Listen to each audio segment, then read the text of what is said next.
Assalamu алейкум кыздар. Бүгүн сиздер менен баклажановый рулеттин жасалуу жолун бөлүшөмүн. Алгач баклажандарыбызды ушинтип жука кылып бөлүкчөлөргө бөлүп алабыз. Андан кийин бир идишке жумуртканы туз кошуп чалып алабыз. Экинчи идишибизге болсо панировочный сухарины салып алабыз.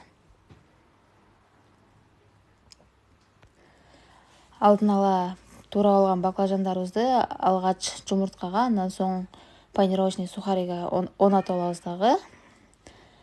Кызып турган майга эки жагын кызартып кууруп алабыз.